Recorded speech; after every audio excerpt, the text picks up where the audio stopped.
मध्य भारत में पहली बार मात्र 10 मिनट में पाइल्स का उपचार, बवासीर, भगंदर, फिशर, पाइलोनेडल साइनस, इन सब का LG 2000 मशीन से VIM तकनीक द्वारा बिना चीरफाड़ के उपचार। पेशेंट को भर्ती होने की कोई जरूरत नहीं। चीन में विशेष प्रशिक्षण प्राप्त doctor Praveen Sahave MS, doctor Pooja Sahave, Rameshwari road, Nagpur. Mobile number 9970743318। Hello everyone, a very warm welcome to UCN Hello Doctor and I'm Meenakshi, your host for the show. Well, आज हमारे साथ है बहुत ही जाने माने नागपुर के Abhyuday piles laser hospital and cosmeto gynaecology centre से doctor Praveen Sahave. वैसे इनके बारे में क्या कहें, इतने सारे अवार्ड जिन्होंने अपने नाम किए हुए हैं। ये हमेशा हमारे साथ चर्चा में होते हैं। पाइल्स से रिलेटेड, आयुर्वेदिक उपचार से रिलेटेड हम इनसे बात करते हैं। आज हमारे साथ हैं डॉक्टर पूजा साहवे। वेल, अभी 2020 में इन्हें excellence in piles laser surgery के लिए डॉक्टर प्रवीण साहवे को सम्मानित किया गया और डॉक्टर पूजा साहवे को excellence in cosmetic laser gynaecology के लिए सम्मानित किया गया। तो सबसे पहले डॉक्टर प्रवीण साहवे से बात करते हैं। डॉक्टर, आपका बहुत बहुत स्वागत है। हमेशा हम पाइल्स पे चर्चा करते हैं और आयुर्वेदिक उपचार जिस तरह से अभी बहुत कारगर साबित हो रहा है और आप इतने टाइम से सर्विस दे रहे हैं। मैं आपसे जानना चाहूँगी, पाइल्स सबसे पहले जानना चाहेंगे, जो लोग मिस कर चुके हैं एपिसोड, तो पाइल्स आपके शब्दों में होता क्या है? पाइल्स यानी नेचुरली सभी प्रकार के जो इंडिविजुअल्स होते हैं उस प्राणी मात्रा में 3 प्रकार के कुशंस नेचुरली भगवान ने हमको दी हुई है, जो हमारे गुद भाग में उपस्थित रहती है और नेचुरली फिकल मूवमेंट पास करने के लिए जिसकी सहायता मिलती है। तो किसी कारणवश वहाँ पर कॉन्स्टिपेशन हुआ या और कोई बीमारी हुई, गर्भावस्था में जैसे गर्भाशय का वजन बढ़ना, ऐसे बहुत सारे कारण हैं जिससे वहाँ पर जो कुशन है वो बढ़ जाता है, वहाँ पर जो वेन्स है वो डायलेट हो जाती है और वहाँ पर मस्से तैयार हो जाते हैं और वो गुद भाग से बाहर आते हैं। इसमें ब्लीडिंग होता है, मस्से बाहर आते हैं। इसके 4 स्टेज होते हैं। पहले इसमें ब्लीडिंग, दूसरे इसमें मस्सा बाहर आना, अपने आप अंदर चला जाना, तीसरा मस्सा बाहर आना, हाथ से अंदर डालना, और चौथे इसमें मस्सा हमेशा के लिए, जिसको प्रोलैप्स पाइल्स या थ्रोम्बोस पाइल्स भी कहा जाता है। तो ये पाइल्स की स्टेजेस। डॉक्टर, इस पे डिटेलिंग पे हम आएंगे क्योंकि आपने हमेशा डिटेल में समझाया है कि बवासीर, फिशुला और फिशर क्या होता है, हमने जाना है, लेकिन जिन्होंने मिस किया उनके लिए हम फिर से बताएंगे। लेकिन फिर से एक बार यही सवाल कि ये आज की जनरेशन की बहुत बड़ी समस्या हो गई है, तो इस बारे में आप क्या कहेंगे? बिल्कुल, एक्चुअली ये सब बीमारियों होने का कारण है हमारा लाइफस्टाइल बदल गया है। अगर हम देखेंगे तो पिछले 6 माह से हम लोग घर में थे, लॉकडाउन था, कोविड की वजह से हम लोग घर में बैठे थे, तो इसमें हमारा डाइजेशन सिस्टम जो है सब कुछ बिगड़ गया, पूरा हैम्पर हुआ है। बिल्कुल। तो अभी हमने रिसेंटली एक स्टडी किया कि इन 6 महीनों में पाइल्स, फिशर, इनके पेशेंट्स बढ़े हैं। करेक्ट। इसका कारण ये है कि हम लोग घर में ही बैठे हैं, कोई एक्सरसाइज नहीं है, जिम बंद है या आउटडोर एक्टिविटीज बंद है, रिलैक्सेशन ज्यादा है, और जिस खाने को हम खा रहे हैं उसको पचाने की जो एक्टिविटीज है और खाना बढ़ गया है। हमने देखा सोशल मीडिया पे पिछले मार्च, अप्रैल, मई, जून के सीजन में कि हमारे यहाँ खाने की कंपटीशन चालू थी कि आज क्या बनाना है। यस, बिल्कुल सही। तो ये सब कारण, और करे भी क्या, करेक्ट पूरे विश्व में ऐसी परिस्थिति आ गई है कि घर में बैठने के सिवा कोई ऑप्शन नहीं था। धीरे धीरे अभी सब हमारा रूटीन बदल रहा है और यही सब कारण है कि हमारे खान पान की जो आदतें हैं वो बिगड़ी और इसी के परिणाम स्वरूप इस दौरान जो है कोविड के दौरान पाइल्स के पेशेंट ज्यादा मात्रा में हमने लिया। मूविंग टू द सब्जेक्ट बवासीर, फिशुला और फिशर, ये थोड़ा सा अगर आप विस्तार से बताएं। पाइल्स के बारे में मैंने बताया अभी आपको कि इसके ये 4 स्टेजेस होती है, इसमें ब्लीडिंग होता है। फिशर में क्या होता है कि वहाँ पर गुद भाग में चीरा पड़ता है और चीरा पड़ने से क्या है कि वहाँ पर पेन बहुत ज़्यादा सीवियर होता है। तो जब भी पेशेंट मोशन के लिए जाते हैं तो वहाँ पर दर्द होता है और दर्द के साथ साथ ब्लीडिंग जो है वो ड्रॉप या मोशन को लग के आता है। और फिशर में वहाँ पर कुछ चमड़े जैसा आपको दिखता है, इसको सेंटिनल पाइल्स बोला जाता है। वहाँ पर घाव होता है तो उसके बाद वहाँ पर अपने आप नेचुरली बॉडी जो है वो घाव को भरने के बाद वहाँ पर एक मस्सा तैयार करती है, जिसको सेंटिनल यानी टू हाइड, वहाँ पर जो घाव को छुपाने की कोशिश नेचुरली बॉडी करती है और हीलिंग करती है फाइब्रोसिस होने से। तो उसको सेंटिनल पाइल्स बोला जाता है। इसके 2 प्रकार होते हैं, एक एक्यूट स्टेज और एक क्रोनिक स्टेज। एक्यूट स्टेज यानी जो अभी तुरंत हुआ है, 2-4 दिन में हार्ट स्टूल हुई है उसकी वजह से, या एकदम ज्यादा लूज मोशंस हो गई है उसकी वजह से। और क्रोनिक जो है वो कई सालों से चलता आता है, जिसमें वहाँ पर जैसे मैंने बताया कि मस्सा, सेंटिनल पाइल्स तैयार ऑलरेडी रहता है और ये कई दिनों तक ये आदतें चलती रहती है। तो ये फिशर, क्रोनिक फिशर जो है तैयार होता है। और फिशुला जो है, कभी भी अगर वहाँ पर गुद भाग में फिशुला जो होता है वो वहाँ पर जो फोड़ा होता है, वहाँ पर उसका फोड़े को उसी समय चीरा दे के बाहर ना निकालने से वो फोड़ा आजू बाजू में फैलता है, तो उससे वह पस गुद भाग में अंदर तक जाता है, उसको फिशुला कहा जाता है। तो ये तीनों बीमारियां अलग अलग है। इसका सही समय पर हम लोग दूरबीन के द्वारा निदान करते हैं जी। और उससे कौन सी स्टेज में कौन सी बीमारी है उसका निदान होता है। जी, जिस तरह से हम हमेशा जिस स्पेशलिस्ट के साथ बैठते हैं, मेरा यही कहना होता है हमारे दर्शकों से कि कोई भी सिम्टम दिखता है या आपको कोई भी ऐसे डाउट होता है तो आप डॉक्टर को ज़रूर अप्रोच करें। एक्सपर्ट हैंड्स से अगर आप अप्रोच करेंगे तो फिर कहीं ना कहीं डॉक्टर को भी आसानी होगी ट्रीट करने में, आपकी भी तकलीफ कहीं ना कहीं थोड़ी कम हो जाएगी। डॉक्टर, निदान कैसे किया जा सकता है? इसका डायग्नोसिस करने के लिए जैसे कि हिमोराइड्स है तो उसमें हम लोग वीडियो रेक्टोस्कोपी करते हैं, दूरबीन से एक जांच करते हैं तो उसमें कौन से स्टेज के पाइल्स है, कितने हैं वो पता चल जाता है। फीशर का निदान करने के लिए अगर एक्यूट फीशर है तो उसमें हम लोग प्रोक्टोस्कोपी नहीं कर सकते क्योंकि वहाँ पर स्पाज्म होता है, तो वहाँ पर फिंगरी लोकली हम लोग देखने के बाद पता चल जाता है कि यहाँ पर फीशर है, टीयर है। मोस्टली 6 o'clock और 12 o'clock में टीयर रहता है यानी चीरा रहता है, तो वो हम लोग इंस्पेक्शन से ही देखा जाता है। फिशुला है तो उसके लिए हम लोग MRI फिशुलोग्राम करते हैं या सोनोग्राफी करते हैं, उसमें एक्सटर्नल ओपनिंग कहाँ पर है, इंटरनल ओपनिंग कहाँ पर है, इसका निदान हो जाता है। मोस्ट ऑफ द डायग्नोसिस जो है वो वीडियो रेक्टोस्कोपी दूरबीन से जांच करने से, जो कि हमारे यहाँ सेंटर में हम लोग करते हैं, और वो OPD बेस्ड प्रोसीजर है, उसके लिए कोई एडमिट होना नहीं पड़ता है, कोई दर्द या पेन भी नहीं होता है, और उसके माध्यम से सभी प्रकार के गुदे रोगों का निदान किया जा सकता है। डॉक्टर, कहीं ना कहीं देखा गया है कि पाइल्स में अब आयुर्वेदिक पद्धति काफ़ी अपनाई जा रही है और लोग इसके तरफ काफ़ी रुझान अपना बढ़ा रहे हैं, तो आयुर्वेदिक में किस तरह से इसका ट्रीटमेंट, और अगर क्षार सूत्र पद्धति के बारे में जाना तो थोड़ा डिटेल में बताएंगे। आयुर्वेद में पाइल्स है, फिशर है, फिशुला है, इनके लिए सर्वप्रथम पहली चिकित्सा जो बताई गई है वो औषधि चिकित्सा ही है। ओके, हाँ। और इनिशियल स्टेज में अगर पेशेंट आते हैं तो फर्स्ट और सेकंड ग्रेड के जो पाइल्स है वो मेडिसिन से ही ठीक ट्रीट हो जाते हैं। अच्छा, फिशर भी मेडिसिन से 70% ठीक हो सकता है। कोशिश यही रहती है कि हम पहले बिल्कुल उसका सही समय पर आपको दिखाना जरूरी है। जी, जी, अगर पेशेंट लास्ट स्टेज में 4th स्टेज में आएगा तो वहाँ पर मेडिसिन का रोल ज्यादा नहीं रहता है, वहाँ पर आपको लेजर ट्रीटमेंट या बीम ट्रीटमेंट वही करना पड़ता है। जैसे आयुर्वेद में हम लोग देखेंगे तो फिशुला के लिए जो मेडिसिन है उसके साथ साथ आयुर्वेद में क्षार सूत्र चिकित्सा बता दी गई है। इसमें क्षार सूत्र चिकित्सा के बारे में ग्रंथों में हमारे वर्णन दिया हुआ है कि कृष दुर्बल भीरुनाम नाड़ी मर्माश्रिता चया क्षार सूत्रेण ताम छिद्यात् न तु छिद्रेण भिन्नेत शक्तिमान। तो इसमें क्या होता है कि ये जो पेशेंट्स बताए गए जो क्रूश है, यानी जो स्लिम पेशेंट्स है, जो डरते हैं ऑपरेशंस करने के लिए, जो दुर्बल है, जो महिला पेशेंट्स है, उन लोगों के लिए क्षार सूत्र चिकित्सा पद्धति आयुर्वेद की काफ़ी अच्छी मानी गई है। इसमें क्या होता है कि एक मेडिकेटेड सेट डाउन होता है और इसमें अभी काफ़ी मॉडिफिकेशंस हुए हैं, इसमें अलग अलग प्रकार के क्षार सूत्र भी होते हैं, और वो क्षार सूत्र फिशुला के पेशेंट्स के लिए जो मोस्टली हाई लेवल के फिशुला है, बार बार होने वाले फिशुला है, ऐसे पेशेंट्स के लिए काफ़ी लाभदायक सिद्ध होती है। और इसमें कोई एडमिट होने के लिए आवश्यकता नहीं होती है और बार बार पेशेंट को ड्रेसिंग के लिए भी आने की आवश्यकता नहीं होती है। सिर्फ 7 डेज के बाद इसके सेटिंग्स रहते हैं, 4 सेटिंग, 5 सेटिंग, और फिशुला से राहत के लिए आयुर्वेद की क्षार सूत्र चिकित्सा पद्धति काफ़ी अच्छी मानी जाती है। इसमें एक मॉडिफाइड इफ्टा नाम की चिकित्सा पद्धति डॉक्टर साहू सर है जिन्होंने इन्वेंट की है। इसमें क्या होता है कि क्षार सूत्र का पहले जो ड्यूरेशन था, जो लोगों को लगता था कि इसमें ज़्यादा दर्द होता है, ज़्यादा समय लगता है, वो अभी काफ़ी कम हो गया है। तो क्षार सूत्र आयुर्वेद का मैं कहना चाहूँगा कि फिशुला के लिए संजीवनी माना जाएगा। जी, इस पैंडेमिक में अफसोस से यही कहना पड़ रहा है कि 2-3 चीज़ें जो सबसे ज़्यादा लोग बात कर रहे हैं वो है इम्यून सिस्टम की, और सबसे पॉजिटिव वर्ड है नेगेटिव। जिस तरह से 2020 देखा जा रहा है, तो इम्यूनिटी क्लिनिक के बारे में हमने सुना, आयुर्वेदिक इम्यूनिटी क्लिनिक, ये क्या चीज़ है? नेशनल इंटीग्रेटेड एसोसिएशन है, नीमा एसोसिएशन। अच्छा। जो ऑल ओवर भारत में जितने भी आयुर्वेद स्नातक है उन लोगों को एकत्रित करती है, और नीमा और आयुष टास्क फोर्स इनके संयुक्त विद्यमान से नेशनल इम्यूनिटी क्लिनिक्स की स्थापना की गई है। इसमें आयुर्वेद इम्यूनिटी क्लिनिक हर जगह पूरे भारत भर में, महाराष्ट्र में स्थापित किए गए हैं। जैसे हमारे यहाँ पर आयुर्वेद इम्यूनिटी सेंटर है जिसके संचालिका डॉक्टर पूजा साहब है, मैडम वो सेंटर संभालते हैं।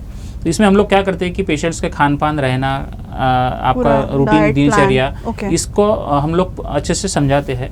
उसके अनुसार उनका इम्यूनिटी स्कोर निकाला जाता है, और उस इम्यूनिटी स्कोर से आपको इस बीमारी के अगेंस्ट आपके शरीर में इम्यूनिटी कितनी डेवलप्ड है इसका हम लोग चार्ट बना के देते हैं। अच्छा। और उसके अनुसार आपको आयुर्वेदिक कुछ मेडिसिन लेना है या नहीं वो हम लोग उनको बताते हैं। जिसमें आयुर्वेद में जैसे गुडुची घनवटी है, गुडुची टैबलेट्स है, आयुर्वेद रसायन है, बहुत सारी वनस्पतियां हैं ओके या और भी अन्य चिकित्सा पद्धति है, जी। वो उनका इम्यूनिटी स्कोर हम लोग देखने के बाद उनको जी, सजेस्ट करते जी। हैं। भगंदर की अगर बात की जाए तो आप कौन से उपचार करते हैं उसके? भगंदर के लिए हमारे पास फिक्सेशन डिवाइस ट्रीटमेंट है, जिसमें एंटीरियर जो फिशुला होते हैं, स्ट्रेट लाइन फिशुला होते हैं, जो स्क्रोटम से गुदभाग तक फैले हुए रहते हैं, ऐसे फिशुला के लिए फिक्सेशन नाम की एक चिकित्सा पद्धति हमारे पास है। दूसरी चिकित्सा पद्धति स्लॉफ्ट है, जिसमें सबम्यूकस लाइगेशन ऑफ इंटरस्पिक्सुलर ट्रैक्ट, जिसमें क्या होता है कि अगर लंबा फिशुला है, लॉन्ग फिशुला है, तो उस फिशुला को जल्दी से जल्द हील करने के लिए without damaging any sphincter laser के साथ में हम लोग इसको करते हैं। तीसरी फिशुला के लिए चिकित्सा पद्धति है फिलाक, जिसको फिशुला लेजर एब्लेशन ट्रीटमेंट कहा जाता है। इसमें लेजर के माध्यम से जहाँ से फिशुला शुरुआत होती है वहाँ से शुरुआत करके इंटरनल ओपनिंग तक हम लोग जाते हैं और फिशुला की जितनी ट्रैक्ट है उसको लेजर से एब्लेट किया जाता है। इसमें किसी भी प्रकार का कट नहीं करते, किसी भी प्रकार के स्पिंक्टर को डैमेज नहीं करते, इसलिए वहाँ पर कंट्रोल जाने की भीति या डर नहीं रहता है। और इसके अलावा आयुर्वेद क्षार चिकित्सा पद्धति जो मैंने अभी पहले डिस्कस किया वो है, इफ्टाक है जी। ये भी एक फिशुला के लिए काफ़ी अच्छी चिकित्सा पद्धति है।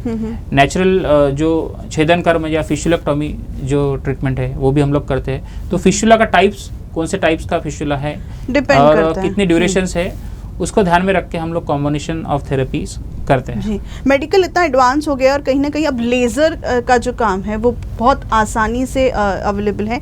अब लेज़र ट्रीटमेंट के अगर बारे में बात करेंगे डॉक्टर प्रवीण, तो क्या कहेंगे आप? लेज़र यानी क्या होता है कि हम लोग जो डायरेक्ट लेज़र यूज़ करते हैं, जैसे मोस्टली इसमें क्या होता है कि किसी प्रकार का कट नहीं होता है, आपको ज़्यादा लॉन्ग ड्यूरेशन हॉस्पिटल में रहने की आवश्यकता नहीं होती है। ये जैसे अभी करंट पैंडेमिक चल रहा है कोविड का, तो ऐसे स्थिति में लेजर से पाइल्स, फिशर, फिशुला इनका ट्रीटमेंट करना काफ़ी लाभदायक सिद्ध होता है, क्योंकि आपको लॉन्ग ड्यूरेशन हॉस्पिटल में रहना नहीं है। करेक्ट। और फॉलोअप के लिए भी आपको रेगुलर डेली ड्रेसिंग के लिए जाने की आवश्यकता नहीं है। तो ऐसे समय में लेज़र काफ़ी अच्छा लाभदायक होता है। जैसे पाइल्स की हम बात करेंगे तो इसमें हम लोग लेज़र से एनर्जी दी जाती है और पाइल्स जो होते हैं वो अंदर ही अंदर श्रिंक हो जाते हैं। इसमें किसी प्रकार का चीरा देने की आवश्यकता नहीं होती है, तो पोस्ट ऑपरेटिव पेन, डिस्कम्फर्ट भी पेशेंट को नहीं होता है और अपने रूटीन काम पे जल्दी जा सकते हैं। जी, ये तो हमने बात की फिशर, भगंदर और बवासीर के बारे में। साथ ही आज हमारे साथ डॉक्टर पूजा साहब हैं, उनसे बात करते हैं। आज हम लोग कॉस्मेटिक स्त्री रोग के बारे में, ये किस तरह से होता है, इसका उपचार किस तरह से होता है, कौन से रोग हैं ऐसे, जानेंगे डॉक्टर पूजा साहब से। हम बात करने वाले हैं कॉस्मेटिक स्त्री रोग उपचार के बारे में। डॉक्टर पूजा, आपका बहुत बहुत स्वागत है। स्त्री रोग की बात करते हैं और कॉस्मेटिक लेजर गायनेकोलॉजी की बात करते हैं, तो ये टर्म जो है ये आप थोड़ा सा एक्सप्लेन कीजिए क्या है। लेजर में योनि मार्ग में विशेष डायोड लेजर के माध्यम से यह चिकित्सा की जाती है, जो कि पेनलेस होती है। इसमें विशिष्ट प्रकार का एक डायोड लेजर होता है जी। वो उसकी जो किरण होती है उससे डीप टिश्यू में पेनिट्रेट किया जाता है, जो नॉन एब्लेटिव होती है, मतलब स्किन को बिना टच किए हुए की जाने वाली प्रोसीजर। तो इसमें जो हमारा पेशेंट होता है वो एकदम कंफर्टेबल होता है, उसे कोई पेन नहीं होता है, कोई चीरा नहीं पड़ता, कोई घाव नहीं होता है, कोई टाका नहीं लगता है, और इसमें कोई एनेस्थेशिया देने की जरूरत भी नहीं पड़ती। ये टोटली ओपीडी बेस ट्रीटमेंट है, जिसको 10 से 15 मिनट हार्डली लगते हैं। ओके, कब ज़रूरी हो जाती है, मतलब पेशेंट्स जब आपके पास आते हैं तो ये जो ट्रीटमेंट है, आप कब उन्हें सजेस्ट करते हैं? वो डिपेंड करता है कि पेशेंट्स हमारे पास में जब आता है तो हम अपने कौन से सिम्टम्स लेके आता है, तो उस हिसाब से फिर एक कॉमन अगर हम बात करें, दर्शकों को थोड़ा क्लियर हो पाए, जो आप रेगुलर जो पेशेंट्स को डील कर रही है, तो कुछ कॉमन सिम्टम्स। जैसे कि पेशेंट आते हैं कि बोलते हैं कि हमें इचिंग की तकलीफ है, हमें वाइट डिस्चार्ज की तकलीफ है, और ड्राइनेस लग रहा है हमें, तो पोस्ट मेनोपॉजल सिम्टम्स जब आते हैं तो ये सब चीजें तकलीफें बढ़ जाती है, तो उसमें हम लेजर पेशेंट को सजेस्ट करते हैं। ओके, लिफ्ट ट्रीटमेंट की जब बात आती है, लेजर लिफ्ट ट्रीटमेंट, ये क्या होता है? ये एक प्रकार का स्टेराइल प्रोब हम यूज करते हैं, जिसको हम लेजर से कनेक्ट करते हैं, और 360 डिग्री एंगल में पेशेंट जो इन्फेक्टेड पार्ट है वहाँ पर एनर्जी वो प्रोवाइड की जाती है, जो वहाँ के टिश्यू को नुकसान ना हो, ये सब चीजों का हम ध्यान देकर वहाँ एनर्जी दी जाती है। तो जब वो एनर्जी हम देते हैं तो वो न्यूक्लियोजेनेसिस एक हमारा ये रहता है टर्म, उसके हिसाब से वहाँ पर कनेक्टिव एपिथेलियल टिश्यू का फॉर्म होके वहाँ का जो टिश्यू है वहाँ का उसका म्यूकोजा, फर्मलेस, फ्लेक्सिबिलिटी बढ़ती है, जिससे पेशेंट को काफी कहीं ना कहीं हम उस टारगेटेड जगह पे हम ट्रीट करते हैं ताकि हम बाकी किसी चीज को ना वो कर नुकसान। पाए। कितना समय लगता है मतलब इस चीज के लिए? हार्डली इससे ये मैंने आपको पहले भी कहा कि ये ओपीडी बेस्ड ट्रीटमेंट है। एक हार्डली 10 से या 15 मिनट लगते हैं और ये जो ट्रीटमेंट है ये इसकी 4 सेटिंग होती है। अच्छा। हर 15 से 20 दिन में पेशेंट को एक बार आना पड़ता है। 10 से 15 मिनट की ओपीडी बेस्ड ट्रीटमेंट है। इसमें हमें कोई एनेस्थेशिया नहीं देना पड़ता है, मतलब टोटली वेदना रहित, कोई तकलीफ नहीं पेशेंट को। पेशेंट अपना नॉर्मल रूटीन दूसरे दिन से कर सकती है। ओके, मतलब एडमिट होने की जरूरत नहीं है, ओपीडी बेस्ड है कि तुरंत आके। तो क्या पेशेंट्स अब इसे अपना रहे हैं? क्योंकि कहीं ना जब मेडिकल टर्म्स चेंज होते हैं या फिर कुछ नई चीज़ें आती हैं, कुछ अलग होता है, तो जो हमारे दर्शक, जो पेशेंट्स होंगे, जो डील कर रहे होंगे ऐसे कॉमन सिम्टम्स से, वो डॉक्टर के पास अप्रोच है।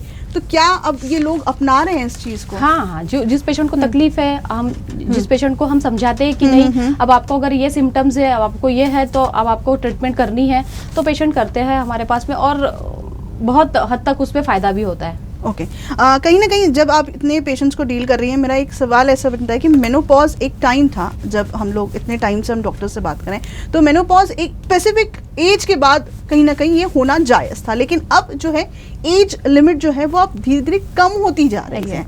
बीइंग अ वुमेन और बीइंग अ डॉक्टर, आप देख रही हैं गायनेकोलॉजी से रिलेटेड, आप इतना ट्रीट कर रही हैं, तो आप क्या मानती हैं इसका कारण? जो हमारी लाइफस्टाइल जो डिसऑर्डर है, जो हाई जंक फूड हम लेते हैं, और जो अभी लॉकडाउन हुआ उसमें घर में रहकर ही नो एक्सरसाइज, सब जब के जिम बंद हो गए और सबका वर्कआउट बंद हो गया, एक ही जगह पर बैठ के सब कुछ करना हो गया, ये सब चीजों की वजह से ये सारे, क्योंकि स्पेसिफिक एक एज होती थी मेनोपॉज की, वर्ड्स मेरे ख्याल से, अगर मैं गलत नहीं होता मुझे करेक्ट कीजिए, 40 प्लस के बाद ही ये मेनोपॉज, कई हमारे तो बुजुर्ग हमें कहते हैं कि 50 के बाद उनके मेनोपॉज आते थे, लेकिन आजकल वो 37 38 में ही मेनोपॉज लोगों के, कई ऐसे लोगों के कुछ इश्यूज की वजह से आ जाते हैं, 40 तक के वो मेनोपॉज आ जाते हैं। तो आपको लगता है कि लाइफस्टाइल की वजह से? एक लाइफस्टाइल तो है ही, लाइफस्टाइल डिसऑर्डर, पर ये हेरिडेटरी के ऊपर भी रहता है। अच्छा, ओके, कि हमारे हेरिडेटरी के हिसाब से हमारे मौसी का, हमारी मम्मी का मेनोपॉजल कब हुआ था, उस हिसाब से पेशेंट का ऊपर डिपेंड करता है। और साथ में लाइफस्टाइल डिसऑर्डर है, कम जो हम एक्सरसाइज हो रही है, लॉकडाउन की वजह से घर में ही रहना हो रहा है, ये सारी चीजें रिस्पॉन्सिबल है सब चीज।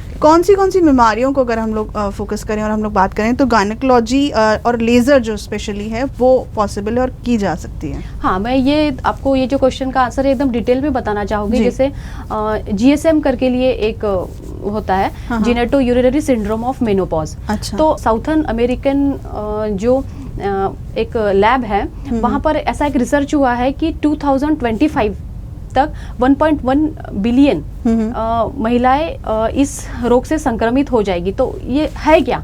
तो ये है प्री मेनोपॉजल सिम्टम, जैसे 30 to 70 या फिर 40 to 70, जो भी 50, ऐसे में जो मेनोपॉजल सिम्टम्स होते हैं, जिसमें यूरिन से संबंधित होता है, जैसे यूरिन पे कंट्रोल नहीं होना, राइट। हाँ, तो इसमें हम लेजर ट्रीटमेंट का बहुत अच्छा यूज कर सकते हैं। जैसे पेशाब अपने आप ही हो जाना, ये प्री मेनोपॉजल सिम्टम्स का एक सिम्टम्स है एक। और सेकंड, फिर जैसे नॉर्मल डिलीवरी होता है, एक से ज्यादा बार नॉर्मल डिलीवरी होना, या नॉर्मल ही पेशेंट लेबर होना। इसमें क्या होता है, वहाँ की जो मांसपेशियां है, वहाँ की जो टिश्यू है वो लूज पड़ जाते हैं, तो वहाँ पर भी हम लेजर का बहुत अच्छे से रिजुनेशन करके उसको हम हेल्दी बना सकते हैं। जी, कितनी सेटिंग्स देनी पड़ती है? सेटिंग्स अगर डिपेंड करता होगा कहीं ना कहीं कि उसे क्या सिम्टम है, क्या तकलीफ है, तो यूजुअली कितनी सेटिंग्स देनी पड़ती है? इसमें 15 to 20 डेज में हमको 4 सेटिंग्स रहती है, जो 10 से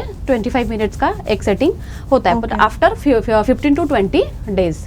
और मैं ये भी बताना चाहूंगी, जैसे और कौन से हम इसमें यूज करें, जैसे ह्यूमन पेपिलोमा वायरस करके लिए होता है, योनि भाग का जो संक्रमण होता है वहां पर, तो वो हमेशा रिकरेंस होते रहता है, तो उसमें भी हम लेजर ट्रीटमेंट यूज कर सकते हैं। और योनि भाग में होने वाला स्कार है ब्लैकिश, ये भी हम इस लेजर से हम ट्रीट कर सकते हैं। छोटी छोटी जो सिस्ट होती है वो हम ट्रीट कर सकते हैं। वाइट डिस्चार्ज, जिसमें फाउल स्मेलिंग आना, पेशेंट कंप्लेन करते हैं, और फिर से वो तो इंटरनल मेडिसिन लेते ही है, पर फिर से रिकरेंस पेशेंट बोलता है कि नहीं, हमें 2 महीना आराम पड़ा, फिर उसके बाद में हम फिर से वही तकलीफ हो रही है। तो उसमें हम परमानेंटली, मैं पेशेंट को ये बताना चाहूंगी कि ये परमानेंट इलाज है। ओके, तो उसके रिवर्स इफेक्ट्स नहीं है? नहीं, और कम समय में होने वाली ऐसी ट्रीटमेंट है जो कि ओपीडी बेस्ड ट्रीटमेंट है। ओके ओके, तो क्या लेजर के पहले मेडिकेशंस भी काम करते हैं? मेडिसिन का भी कोई रोल कॉल है इसमें? हाँ, मेडिसिन भी हम देते हैं।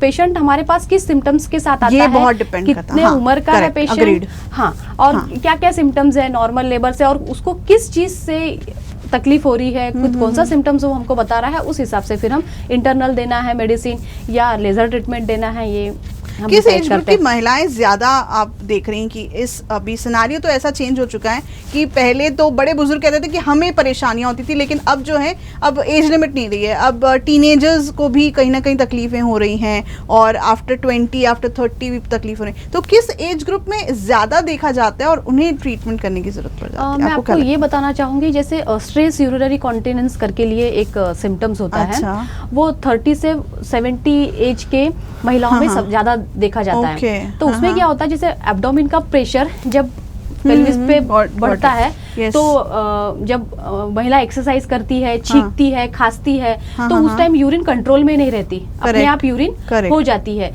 तो ऐसे पेशेंट में भी हम लेजर अच्छी तरीके से कर सकते हैं। नॉर्मल डिलीवरी होती है तो वहाँ की जो मसल्स है वो वीक हो जाती है और वहाँ ड्राइनेस हो जाता है। तो ड्राइनेस मेंटेन करने के लिए बहुत ही effective, easy OPD based treatment, no anaesthesia, कोई एडमिट होने की जरूरत नहीं है, रूटीन वर्क हम हमारा बिल्कुल तुरंत ट्रीटमेंट लेकर हम उसके बाद से हम उसके आगे कोई प्रिस्क्रिप्शंस दिए जाते हैं? अगर ट्रीटमेंट कोई करवाता है, लेजर ट्रीटमेंट करवाता है, तो उसके आगे कुछ ऐसे प्रिस्क्रिप्शंस दिए जाते हैं कि ये खाना या कुछ? नहीं, लाइफस्टाइल तो देखिए कोई भी डिसीज हो गया तो एक लाइफस्टाइल डिसऑर्डर का तो वो कितना भी हम ट्रीटमेंट कर ले, हाँ, तो फॉर लाइफस्टाइल डिसऑर्डर अगर होगा तो फिर हम कितना भी अच्छा ट्रीटमेंट कर ले वो रिकरेंस होना ही है। हाँ, तो लाइफस्टाइल अच्छी होना बहुत जरूरी है जी। तो इसलिए मैं कहना चाहूंगी अपने दर्शकों से कि आयुर्वेद अपनाएं। यस यस, लाइफस्टाइल अगर अच्छी रहेगी तो सब अच्छा ही होगा। कहीं ना कहीं हमें हमारा रूटीन लाइफ जो है वो बहुत ज़्यादा मेंटेन करने की ज़रूरत है। पैंडेमिक में आप समझ ही गए होंगे कि किस तरह से चीज़ें एकदम से चेंज हो सकती है और कई लोग जो हैं ऐसी कई चीज़ों से अब वो कहीं ना कहीं सफ़र कर रहे हैं। पैंडेमिक ने आपको इतना ज़्यादा रिलैक्सेशन दे दिया, स्ट्रेस लेवल तो बढ़ा ही, क्योंकि काम नहीं करते, एक लेवल पे हमें रिलैक्सेशन चाहिए होता है, हम सोचते हैं हमें छुट्टी चाहिए, बट इतनी ज़्यादा छुट्टी मिल गई कि लोग अब स्ट्रेस तो हो ही गया, डिप्रेशन के इश्यूज भी बढ़ गए और आपके हेल्थ पे कहीं ना कहीं असर कहीं ना कहीं होना है। महिलाएं बहुत लेट अप्रोच करती हैं डॉक्टर, आपने ये नोटिस किया होगा, कहीं ना कहीं अब जागरूकता बढ़ गई, अब महिलाएं भी कुछ ना कुछ छोटा मोटा डाउट होने पे डॉक्टर के पास जाती हैं, लेकिन फिर भी बहुत अवॉइड करती हैं। हाँ। ऐसे जो इश्यूज हम गायनेकोलॉजी से रिलेटेड जो बात करें इसको तो बहुत अवॉइड करती हैं, ये मैंने नोटिस भी किया और बहुत मैं जो पढ़ती सुनती रहती हूँ। तो इसके बारे में आप क्या कहेंगे? हाँ, हमारे पास जो मैक्सिमम पेशेंट्स आते हैं वो ऐसा नहीं है कि तुरंत हमें 7 दिन से तकलीफ है मैम, हमें 1 महीने से तकलीफ है मैम, नहीं, सालों से बेयर करते हैं, वो शर्माते हैं, वो घर के लोगों को बताने में शर्माते हैं, फिर कहीं तो भी फ्रेंड्स से वो खुलते हैं, फिर फ्रेंड्स के जरिए या फिर जो भी सब करने के बाद में, हाँ, और फिर जब हम पेशेंट को एग्जामिन करते हैं तो अरे ये तो बहुत सालों से था, अब तो मैम ये सब चीजें दिखाने में शर्म आती है। तो सबसे पहले तो यही है कि अपने हेल्थ की तरफ में ध्यान देना बहुत ज्यादा जरूरी है। यस, बहुत जरूरी है। लेट अप्रोच बिल्कुल ना करें, मेरी दरख्वास्त बार बार दर्शकों से यही रहेगी। कोई जरूरी नहीं कि महिला अपनी चीजों को छुपाए और नहीं जाए, जरूरी नहीं। आप अगर, मैं कंपैरिजन नहीं कर रही, लेकिन आप पे स्ट्रेस बहुत होता है, आप मॉर्निंग टू नाइट इतना ज़्यादा लोड लेते हैं, तो आपको अगर कोई भी डाउट दिखे तो आप प्लीज़ एक्सपर्ट हैंड्स को, किसी स्पेशलिस्ट को ज़रूर दिखाएं। ज़रूरी नहीं कि आपको कोई समस्या ही डिटेक्ट होती है, आप उनसे सलाह भी ले सकती हैं। महिलाओं को स्पेशली आप क्या कहना चाहेंगी, क्योंकि जैसे हम इस चीज़ पे बहुत ज़्यादा फोकस कर रहे हैं कि वो अवॉइड करती हैं, वो सारी चीज़ों को अवॉइडेंस के बाद, हर चीज़ अपने नुस्खे उसके सब करने के बाद फिर समझता है कि नहीं अब ये नहीं हो रहा है, तो हम डॉक्टर के पास जाते हैं। आप इतनी महिलाओं को, तो उन्हें आपको लगता है कि कहीं ना कहीं मोटिवेट करने की बहुत ज़रूरत है? हाँ, मैं ये कहना चाहूँगी, जैसे हमेशा हम बोलते हैं कि अगर घर की एक स्त्री पढ़ी होगी तो उसका पूरा परिवार, उसका पूरा जो उसके बाद का जो जनरेशन है वो पूरा वो Exactly. शिक्षित रहेगा। Yes. तो उस प्रकार से मैं ये कहना चाहूंगी कि घर की महिला अगर स्वस्थ है तो उनके घर में कोई भी अस्वस्थता नहीं होगा, क्योंकि वो उतने कंसंट्रेशन से फिर उनका ध्यान रख पाएगी। Correct. जो अब घर के बड़े बुजुर्ग है, बच्चे हैं, उनका ध्यान रख पाएगी। तो सबसे पहले उस महिला ने स्वस्थ रहना बहुत जरूरी जी। है। तो मैं यही कहना चाहूंगी कि डरे नहीं कि हमें ऐसा सेंसिटिव पार्ट का है तो अब मैं किससे कैसे बोलूं। तो ये सारी टेक्नोलॉजी अब आ गई है और हमारे अभ्युदय पाइल्स लेजर हॉस्पिटल में साथ में गायनेकोलॉजी में भी हम वर्क करते हैं। तो यहाँ पर हम पेशेंट को ठीक तरह से सलाह मशवरा करके हम उनसे ट्रीट कर सकते हैं, आप कहीं कह रहे हैं। एक और चीज़ पूछना चाहूँगी कि कहीं ना कहीं अब चीज़ें बहुत बदल गई हैं, लोग अप्रोच कर रहे हैं, लेकिन महिलाएं जो हैं इन चीज़ों में जो ढिलाई बरतती हैं, क्या इसके कोई बहुत सिवियर कॉन्सिक्वेंसेस हो सकते हैं?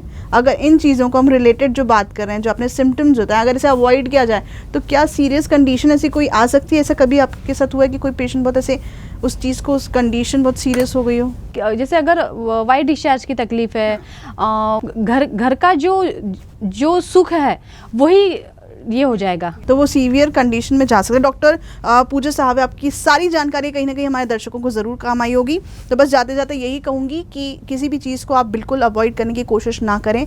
आप जान चुके हैं कि ये पैंडेमिक ने ऐसी सिचुएशंस को, कंडीशंस को बहुत सा चेंज कर दिया। हमने कभी सोचा नहीं था कि ऐसी कभी सिचुएशन हमें टैकल करनी पड़ेगी, बट येस, हम इतने ज़्यादा मजबूत हैं या कहीं ना कहीं हम इतने ज़्यादा केपेबल हैं, कह सकते हैं कि हमने इन चीज़ों को फाइट करके अब ऐसी जगह पे आ चुके हैं कि अब चीज़ें धीरे धीरे कंट्रोल में आ रही हैं और इंशाल्लाह बहुत जल्दी सारी चीज़ें कंट्रोल में आ जाएगी। शायद 2021 एक बहुत नया साल और बहुत अच्छी चीज़ें लेकर आएगा। तो बस मेरे साथ बस इतना ही, फिर मिलेंगे किसी और स्पेशलिस्ट के साथ। तब तक के लिए अपना ख्याल रखें, अपनों का ख्याल रखें।